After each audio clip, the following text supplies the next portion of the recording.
আপনাদেরকে ধন্যবাদ আমার কথা শোনার জন্য। গতকালকে বিএনপির মহাসচিব মির্জা ফখরুল ইসলাম আলমগীর ঠাকুরগাঁও সদরের একটি ইউনিয়নের একটি জনসভায় তিনি একটি কথা বলেছেন। সেই কথাটা তিনি কি বলেছেন এটা হুবহু আপনাদেরকে পড়ে শুনাই।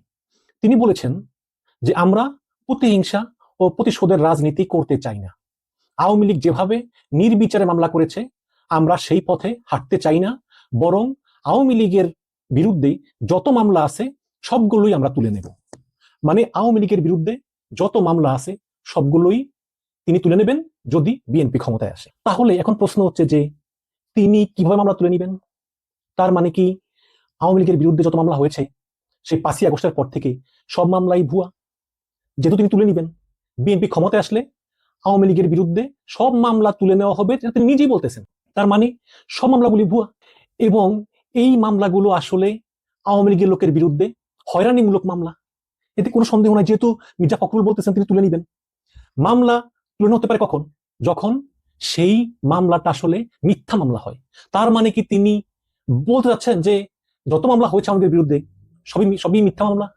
এই জুলাই অভ্যুত্থান ঘটেনি, জুলাই অভ্যুত্থানে কোনো মানুষ মরেনি, এই জুলাই অভ্যুত্থানে আওয়ামী লীগের কোনো দোষ নেই, সব মামলা মিথ্যা মামলা। এবং হচ্ছে অবাক লাগে কি জানেন, যে আওয়ামী লীগের বিরুদ্ধে যত মামলা হয়েছে তার 90% মামলার বাদী হচ্ছে কিন্তু বিএনপির লোকজন।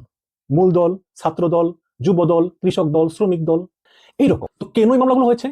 কারণ গত 15 বছরে এই বিএনপির এই লোকগুলো তারা আওয়ামী লীগ আছে চরম নির্যাতনের শিকার হয়েছে, গুমের শিকার হয়েছে, খুনের শিকার হয়েছে, পঙ্গু হয়েছে, অনেক পরিবার তার সন্তানকে হারিয়েছে।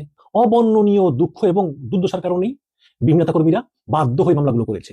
এই মামলাগুলোতে শুধু যে জুলাই হত্যাকাণ্ডের মামলা স্থায়ী নয়, গত 15 বছর ধরে যে বিএনপি নির্যাতনের শিকার হয়েছে, অত্যাচারের শিকার হয়েছে, সেই 15 বছরের পুঞ্জীভূত ক্ষোভ থেকেই তারা নিজের হাতে আইন তুলে না নিয়ে বিচার ব্যবস্থার উপর ভরসা করে তারা এই মামলাগুলো করেছে আওয়ামী লীগের লোকদের বিরুদ্ধে। সুতরাং এই মামলাগুলো জেনুইন মামলা, কোনো সন্দেহ নেই। এবং আমি দেখেছি যে গত 15 বছরে বিএনপির যেই পরিমাণ লোকজন আওয়ামী লীগের দ্বারা নির্যাতনের শিকার হয়েছে তার 1% মামলা করে নেই।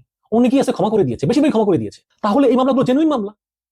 তাহলে বিএনপির তৃণমূলের যেখানে 80 থেকে 90% মামলার বাদী হচ্ছে এই বিএনপি তৃণমূল, সেখানে মির্জা ফখরুল ইসলাম আলমগীর বলতেছেন যে বিএনপি ক্ষমতায় আসলে মামলাগুলো তুলে নেওয়া হবে, সব মামলায় তুলে নেওয়া হবে। আমি বলতেছি না যে সব মামলা সত্য, তবে বেশিরভাগই সত্য মামলা।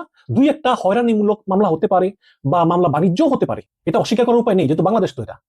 কিন্তু তাই বলে সব মামলাই তুলে নেওয়া হবে? কিন্তু যদি তিনি এটা বলতেন যে বিএনপি ক্ষমতা আসলে আমরা পুঙ্খানুপুঙ্খরূপে আমরা মামলাগুলো খতিয়ে দেখব, খতিয়ে দেখে যদি দেখি যে এটা মিথ্যা মামলা বা হয়রানিমূলক, তাহলে আমরা এই মামলাটা তুলে নেব, এটা তিনি বলতে পারতেন। কিন্তু তিনি এটা না বলে তিনি একদম আওয়ামী লীগের বিরুদ্ধে যত মামলা আছে সবই তুলে নিবেন। তার মানে জুলাইও ঘটে নাই, তার মানে গত 15 বছর ধরে বিএনপির লোকজন কোনো নির্যাতনের শিকার হয় নাই, এটাই তো কথাটা বোঝা যায়। তো এটা তিনি বলতে চেয়েছেন। তো আমি কিন্তু প্রথম দশক বিশ্বাস করি নাই। আমি মনে করছিলাম যে যেহেতু অনেক ভুয়া ফটোকার্ড মোটোকার্ড থাকে, যেভাবে আজকাল গুজব, তথ্যের বিকৃতি এগুলো ঘটে, নিশ্চয়ই এটা মিথ্যা কথা। কারণ বিএনপির একজন মহাসচিব মির্জা ফখরুল ইসলাম আলমগীর তিনি এই ধরনের কথা বলতে পারেন না, তিনি এই ধরনের কথা বলতে পারেন না। এটা নিশ্চয়ই একটা ভুয়া নিউজ। পরে আমি ঘেটে দেখলাম যে না, আসলেই তো সত্য। বিভিন্ন পত্রিকা পড়লাম, সব পত্রিকা এইভাবে বলা আছে। আমি ভিডিও কালেক্ট করলাম, ভিডিও তো লেখা আছে তিনি এভাবেই বলেছেন, এবং ভিডিও তিনি যেভাবে বলেছেন পত্রিকাগুলো সেভাবেই রিপোর্ট করেছে। তো যখন সমালোচনা শুরু হলো তখন বিএনপির পক্ষ থেকে একটা নতুন প্রেস বিজ্ঞপ্তি এলো। আমি একটু পড়ে শুনি আপনাদেরকে। মির্জা ফখরুলের এই বক্তব্যের সমালোচনা হওয়ার সময় সন্ধ্যায় গণমাধ্যমে দেওয়া একটি বিবৃতি পাঠিয়েছেন বিএনপির মহাসচিব মির্জা ফখরুল ইসলাম আলমগীর, এবং এটা স্বাক্ষর করেছেন বিএনপির সহদপ্তর সম্পাদক মোহাম্মদ তাইফুল ইসলাম। বিবৃতিতে বলা হয়েছে যে আজ 11 নভেম্বর বিকালে ঠাকুরগাঁও সদর উপজেলার মোহাম্মদপুর শাপলা সরকারি প্রাথমিক বিদ্যালয় মাঠে এক মত বিনিময় সভায় দেওয়া আমার বক্তব্যকে ভুলভাবে ব্যাখ্যা করে বিভিন্ন গণমাধ্যম উপস্থাপন করেছে, যা অত্যন্ত দুঃখজনক। আমি আমার বক্তব্যে বলেছি যে আমরা প্রতিশোধের রাজনীতি চাই না, ভালো কথা। আওয়ামী লীগের মতো হয়রানিমূলক মামলা করতে চাই না। আমি আমার দেওয়া বক্তব্যে আরো বলেছি যে এই ইউনিয়নে হয়রানিমূলক কোনো মামলা হলে আমরা তুলে নিব, মানে এই ইউনিয়নের কথা বলছি উনি, এই ইউনিয়নে কোনো হয়রানিমূলক মামলা হলে আমরা তুলে নেব। কিন্তু দেশব্যাপী হয়রানিমূলক মামলা দায়ের কিংবা মামলা তুলে নেওয়ার বিষয়ে আমি কোনো বক্তব্য প্রদান করিনি। দেশের জনগণ এবং দলের সকল প্রজানেতা কর্মীদেরকে গণমাধ্যমে প্রকাশিত ভুল বক্তব্যের জন্য বিভ্রান্ত না হওয়ার আহ্বান জানাচ্ছি। কিন্তু আমি তো তার ভিডিও দেখেছি, তার বক্তব্যের ভিডিও দেখেছি, তিনি তো কোথাও বলেননি যে শুধুমাত্র এই ইউনিয়নের মামলাটাই তিনি তুলবেন। আচ্ছা, তিনি বলতেও পারেন যেহেতু এটা তার ইউনিয়ন, তাহলে কথা হচ্ছে যে যদি হয়রানিমূলক মামলা হয়েই থাকে তাহলে আপনি কেন শুধু এই ইউনিয়নের মামলাটাই তুলবেন? এই ইউনিয়নের আওয়ামী লীগের লোকদের মামলায় তুলবেন, সমস্ত বাংলাদেশের আওয়ামী লীগের লোকজন কি অপরাধ করলো তাদের মামলা কেন তুলবেন না? আর আপনি তো সমগ্র বাংলাদেশের বিএনপির মহাসচিব, আপনি তো ওই ঠাকুরগাঁয়ের ওই ইউনিয়নের বিএনপির মহাসচিব না, তাহলে আপনি কেন শুধু পার্টিকুলারলি ওই ইউনিয়নের মামলাগুলি তুলবেন? আর যদি ধরেও নেই যে আপনি ভোটে জেতার জন্য আপনি এই মামলাগুলো তোলার কথা বলতেছেন, তাহলে একটা মাত্র ইউনিয়নের ভোটে কি আপনি জিততে পারবেন? এমপি হতে পারবেন? পারবেন না তো।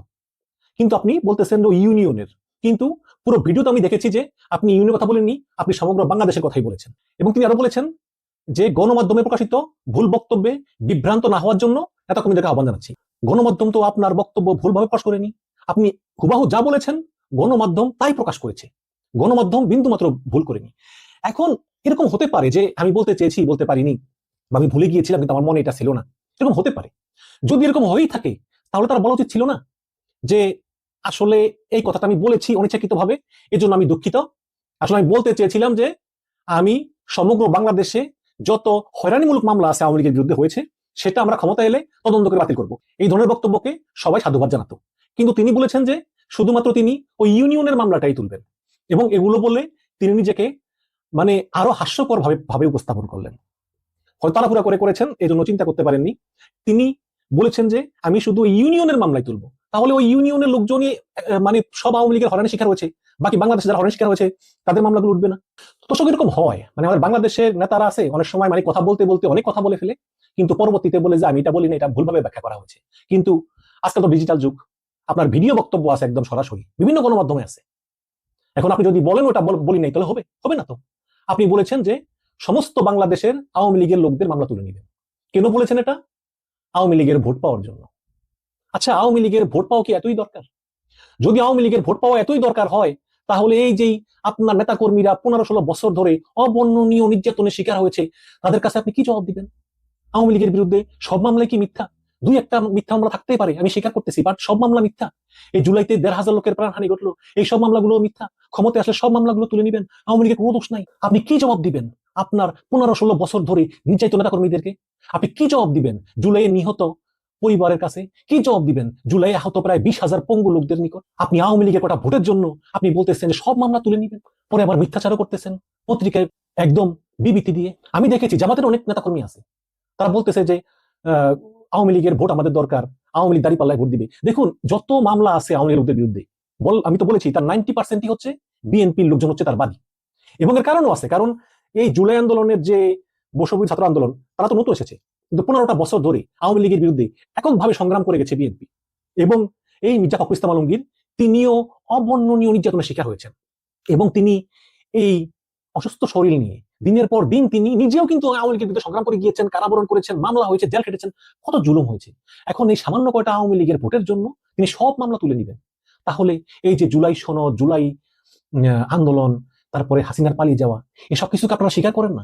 আপনারা তো নিজেদেরকে বলেন যে জুলাই আন্দোলনের পক্ষে শক্তি, আপনারা পক্ষে শক্তি, জামাত পক্ষে শক্তি।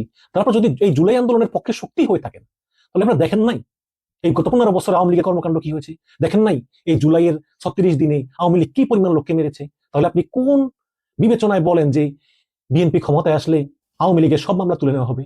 পরে আবার আপনার মতো একজন উচ্চ পর্যায়ের নেতা সমালোচনার মুখে আপনি আবার পরে আরেকটা মিথ্যা কথা বলে দিলেন। আপনি বলতে পারতেন যে আমি যা বলতে চেয়েছি তা হয়তো শেষ করতে পারিনি, আমি বলতে চেয়েছিলাম যে আমি সমস্ত বাংলাদেশে আওয়ামী লীগের লোকদের বিরুদ্ধে হয়রানিমূলক মামলা হয়ে থাকে সেটা আমি তুলে নেব। কিন্তু আপনি ঢালাও ভাবে সব মামলা তুলে নেবেন, তার মানে আওয়ামী লীগের বিরুদ্ধে মামলা সব মামলায় ভুয়া, এসব মামলা কোনো মেরিট নেই। মানে আপনি কি প্রমাণ করতে চাচ্ছেন? আপনি ভোট পাওয়ার জন্য কি আওয়ামী লীগকে খুশি করতে যাচ্ছেন, নাকি আপনি আসলে ভারতকে খুশি করতে যাচ্ছেন? মানে আপনি আপনার চিন্তা ভাবনাটা কি? দর্শক, আমার বুঝে আসে না। তবে শুধু একটা কথাই বলি, কি জানেন, যে চাকরির যেমন অবসরের বয়স থাকে, রাজনীতিও তেমনি একটা অবসরের বয়স থাকা উচিত। একটা পর্যায়ের পরে আর রাজনীতি করা ঠিক না। মির্জা ফখরুল ইসলাম আলমগীর আমাদের অত্যন্ত সম্মানিত একজন মানুষ, তিনি আমাদের চোখে সম্মানের পাত্র। তার অবদান, তার ত্যাগ, ফ্যাসিবাদ বিরোধী আন্দোলনে তার অবদান ইতিহাসের পাতা লেখা থাকবে। কিন্তু এখন তিনি যেসব কথা বলতেছেন, এইসব কথা তাকে বিতর্কিত ভাবে উপস্থাপন করবে, এবং তার পূর্বে যত ত্যাগ সব মানুষ ভুলে গিয়ে নতুন একজন ফ্যাসিস্টের সহায়তাকারী, ফ্যাসিস্টের সিম্পিটাইজ হিসাবে তাকে দেখবে, এবং এটা তার জন্য সুখকর না। আমি মনে করি মির্জা ফখরুল ইসলাম আলমগীরের সম্মান থাকতে থাকতে এখনই তাকে পদত্যাগ করে রাজনীতি থেকে অবসর নেওয়া উচিত। দর্শক, আপনাদের মতামত জানতে চাই, কমেন্টে জানাবেন। ধন্যবাদ।